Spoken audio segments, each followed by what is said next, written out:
изгребат за подобра позиција се обично луѓе од опкружувањето.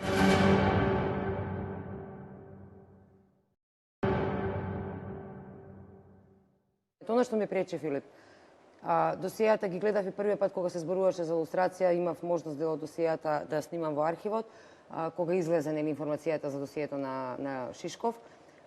Оние црни точки, луѓето кои што ги давале информациите, луѓето, ајде оние кои што следеле можеби биле поработна задача нели дадени им, меѓутоа оние кои што ги давале своеволно информациите, зошто ги заштитувам? Не се заштитени. Има црни таму, на пола има црни. Не се заштитени. Мислите се знаат, па не се? Сега во оваа едиција пристапот кој што го заземавме беше оперативните работници да не бидат објавени, тие се зацрнети. А ова беше во 2000-та во законот. Соработниците и оперативните работници да бидат заштитени. Но сега ние го сменивме пристапот и сакам да го образложам. Наша намера не беше да ја демонтираме тајната служба или луѓето кои што по задача некои работеле. Имаат они ланец на команда и тоа не е наша работа. Ако се дојде по ланецот на команда најгоре и се утврди масовно кршење на човекови права, тогаш има начини како и денеска може да одговараат тие што биле во позиција тоа да го наредува. Значи, ние се дистанцираме од тоа. Втора работа, ние во едицијата не прогласуваме соработници, не прогласуваме кодоши и не илустрираме. Значи, оваа едиција нема никаква врска со илустрација. Нас не интересира да посочиме на некој со прст, туку да укажеме на тоа какви се документите. Затоа што лично мислиме дека од едицијата ќе произлезат нови историски анализи. Зошто да не покажеме со прст? Чекайте, значи да ја завршам мислата. Значи, на нас ни е битно да создадеме материјал за нови историски истражувања, но соработниците во овие страници не се покриени. Стојат или со нивните соработнички псевдоними, или таму каде што се појавуваат со име и презиме, со име и презиме. Така што, да не мислите дека се заштитени, не се заштитени, ќе бидат изложени и ќе се читаат. Мој филозофски и, ако сакате, научен, па и политички став е дека нема зошто да се штитат тие што уништувале туѓи судбини. Оние што ќе се најдат засегнати, треба да ги извади историскиот процес на површината, затоа што ќе увидите неколку работи, дека станува збор за генерации кои што продолжуваат да работат на исти начин. Во најголем дел, оние што биле джелати и крвници, соработници или кодоши, нивните поколенија денеска ги гледаме на улиците ангажирани од страна на Сорос и Чадорот да ја дестабилизираат државата, активни, ангажирани во промената на уставното име на Република Македонија. Престанала ли удба во наводници некогаш да работи? Зошто ни се случува постојано, не само во Македонија, и во светски рамки? Значи, колку ние имаме приватност, колку ни се слуша гласот. Значи, ние сме во илузија дека сме во демократија, дека гласот може да ни се чуе, затоа што некој не слуша, некој држи некој досие на страна за било кого од нас и кога треба ќе го извади. Па тоа го прави Верушевски. Ако земете да изанализирате неговата активност во последните 20 години, ќе ги сватите сите овие работи. На него очигледно му е идол Хувер, кој што за секого имал во американската политика папка и кој ќе дојдел во позиција му е вадел папката. Тоа му се случи и на Бранко Црвенковски и на Али Ахмети, кога сакаат да го дистанцираат по победата во 2002 година. И тој човек како константа се појавува денеска. Меѓутоа, да го занемариме него. Ликовите кои што се појавуваат по улиците на Скопје, најголем дел може да ги извлечеме во една линија, во вертикала надолу 3-4 генерации да работат исто. И јас во повеќето мои настапи говорам за две линии во Македонија. Едната линија е оваа, што од 45-та година дедото е следен, па таткото, па и внукот. И ја гледате дека завршува со промакедонски, десничарски и во најголем број на случаи во ВМРО-ДПМН. И имате една втора линија која што цело време работи анационално, која што соработува со службите, која што не ја интересира дали македонски патриоти се во затвор, дали се на Голи оток, дали има македонци во другите делови на Македонија, зошто таа Македонија е поделена, ами ги толчи овие што се тука да го уништи македонскиот дух. И денеска се појавува како представник на ЛГБТ револуцијата, на права на хомосексуалци и така натаму. Тоа се во главном или истите луѓе, или луѓе кои што до сега не им станало јасно за кого сушност работат. Ова е многу остри зборови со овие. Да, овие се зборови за кои што стојам. Инфраструктурата која што имаше на времето УДБА во своите соработници и кодоши, бидејќи УДБА беше растурена, се растури Југославија, некои фракции останаа по републиките и они немаа свој газда. Тие својот газда го најдоа како извор на финансии во Сорос, а како газда Чадорот. Ако имаме докази за ова, зашто не реагираме? Сите ние знаеме кој е Чадорот. Па имаме докази, Верушевски обвинет за пуч во државата, но Чадорот не дава да му се суди, а Катица го брани и го иззема. Кој е Чадорот? Кој е големото уво? Кој е Чадорот? Кој е УДБА? Сите знаеме. Сите знаеме. Ќе го видиме ли на обвинителна клупа? Верушевски? Чадорот? Чадорот има дипломатски имунитет. Значи нема да го видиме. Па да ве подсетам дека Умпрофор, Умпредеп, кога згази, односно имаше удес со војниците, кога ни почина министер во македонската влада во 99-та година, дека војниците беа вратени во своите држави и не беа повикани на одговорност. До кога ќе дозволиме да се случуваат вакви работи? Знаете што, ја не можам да ги исправам сите светски неправди, но можам да ја укажам на македонската јавност како стојат работиве. Ја не пледирам на универзална вистина. Десничарите се демократи. Јас не велам никој да верува во тоа што го зборам. Зборувам дека имам своји ставови, сознанија. Сите луѓе треба да ги проверуваат овие ставови, да ги ставаат на предизвик, на тест и подоцна да одлучат во што ќе веруваат. Ти си следен најмногу во времето на студентските протести. Време кога студентите се крена, сметаат дека имаат право да го кажат својот глас за оно што тие имаат, тогаш им пречеше.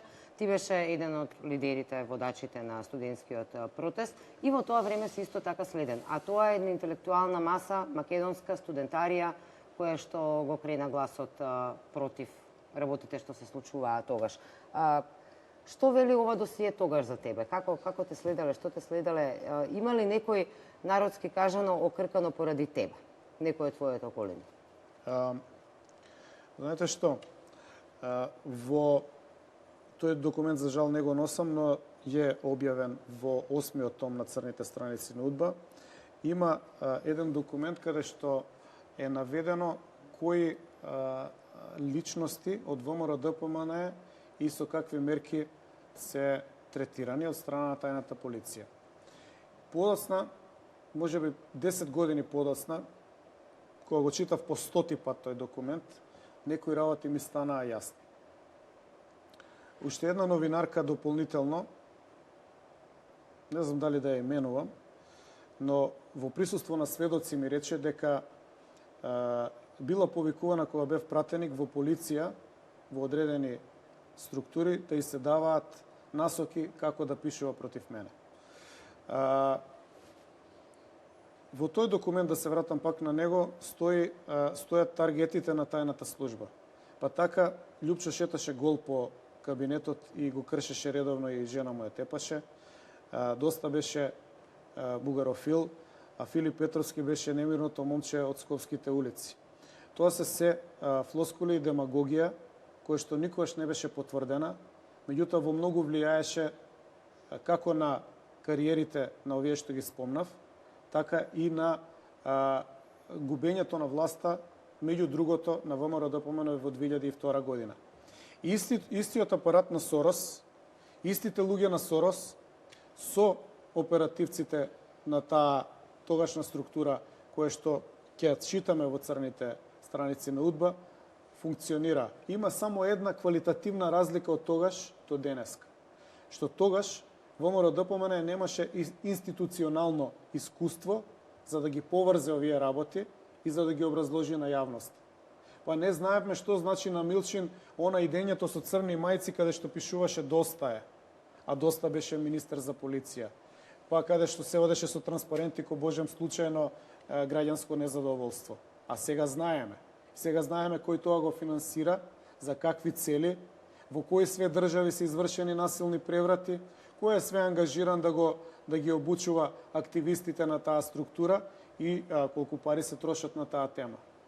Така што можам да ви кажам дека, не знам дали ова веќе спомнато до сега, можеби прв пат го изнесувам, дека губењето на власта на ВМРО-ДПМН во 2002 година се должи во најголем дел на ангажманот на оваа структура, сплотена и тогаш со Сорос, на буткање на десницата по секоја цена. И враќање така или имате документи? И враќање и реставрирање на системот. Имам документи. Значи објавени се документите какви се оперативни мерки се преземени од страна на тајната полиција 97-98 година.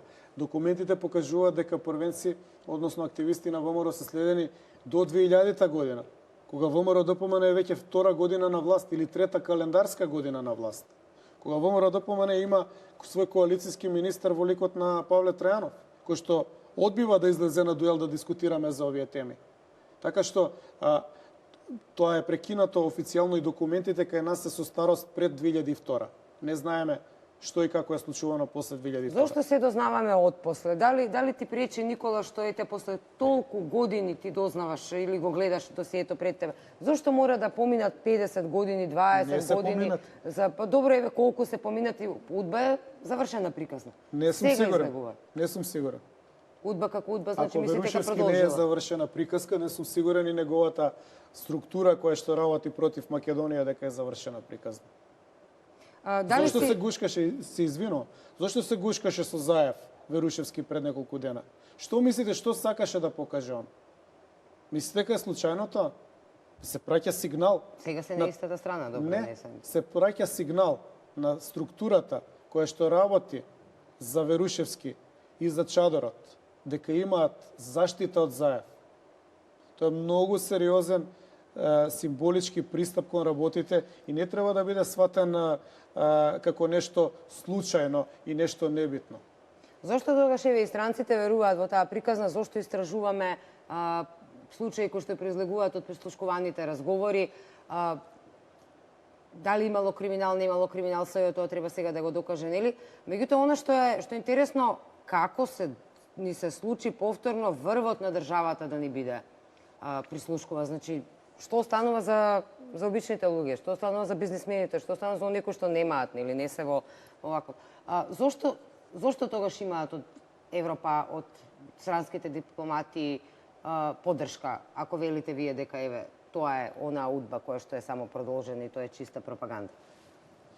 Немаат карт бланш поддршка, но представниците на новиот светски поредок имаат една многу проста идеја. Секоја држава треба да се држи во нестабилност за да може лесно да се контролира. Раздели па влади. Да. Секоја влада која што е лесно променлива може да и биде наметнато да носи одлуки кои што се во интерес на, не знам, големи светски корпорации или на представниците на големиот финансиски капитал. Се е за пари. Така што, па не знам дали може така да го генерализираме, но тоа е еден од елементите. Правецот по кој што движеше Македонија пред пучот, да ве подсетам, беше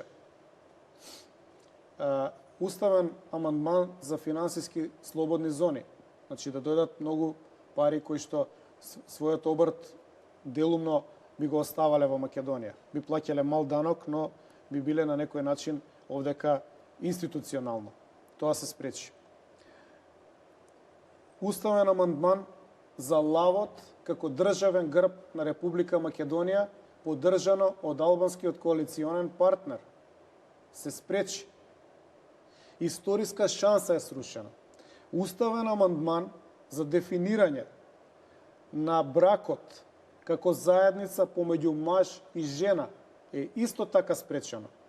Значи, ВМРО-ДПМН во својата проекција на десничарска политика работеше во интерес на зацврснување на вистинските христијански и конзервативни вредности, зацврснување на патриотизмот и белезите на оваа држава и финансиското обезбедување државата да биде постабилна во идните времења.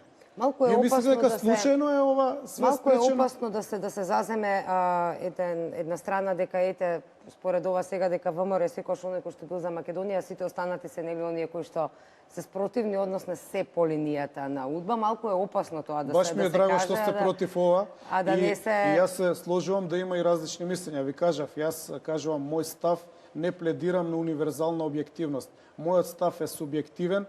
Ја ова што го зборам, во ова што зборам верувам, а секој има право кога ќе гласа, си гласа и за нешто друго. Што доколку некој ве прозва еве на суд за ова и дека сте го навредиле, дека сте го нарекле кодош и дека Никој не е наречен кодош. Ви реков дека не оваа едиција не етикетира и не лустрира. Ние немаме мандат за лустрација. Ние објавивме материјали од историска, научна и архивска перспектива, материјали кои што според закон имаме право да ги објавиме. Кој сака да не прозива, нека не прозива, ќе му ги донесеме материјалите да ги види.